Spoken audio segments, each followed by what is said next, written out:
اللہ وہ ذات ہے جو انسان کی ساری ضرورتوں کا بندوبست کرتا ہے، اسی کا نام رب ہے۔ رب کسے کہتے ہیں؟ جو انسان کو پالنے والا ہے۔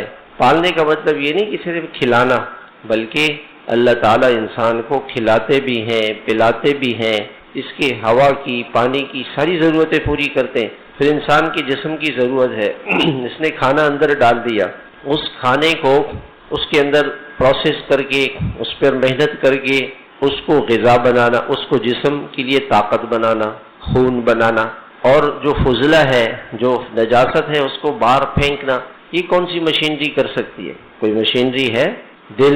دل کو دل سارے جسم میں خون پہنچاتا ہے۔ اب دل چل رہا ہے، اس کو کون چلا رہا ہے؟ گردوں کو کون چلاتا ہے؟ پھیپڑوں کو کون چلاتا ہے؟ معدے کو کون چلاتا ہے؟ ایک بچہ تھا تو بتایا کہ جی اس کی آنت ہی نہیں ہے، آنت نہیں ہے، تو آنت کے نہ ہونے کی وجہ سے جو اس کے یعنی جو کھاتا ہے پیتا ہے، اب وہ باہر کیسے نکلے؟ تو ایک تھیلی لگائی ہوئی، یہاں پہ آپریشن کیا گیا، ایک تھیلی لگائی گئی، اور اس تھیلی کے اندر ہر وقت نجاست آتی رہتی ہے۔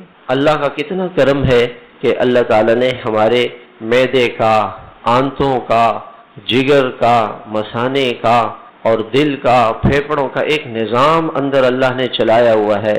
یہ کون ہے؟ یہ رب ہے، یہ اللہ ہے، اور اللہ کے سوا کوئی نہیں۔ فَذَلِكُمُ اللَّهُ رَبُّكُمْ خَالِقُ كُلِّ شَيْءٍ لَا إِلَٰهَ إِلَّا هُوَ۔ یہ تمہارا رب ہے اللہ، جو ہر چیز کو پیدا کرنے والا ہے، اور اس کے سوا اور کوئی نہیں ہے جو تمہاری ضرورتوں کو پورا کرے۔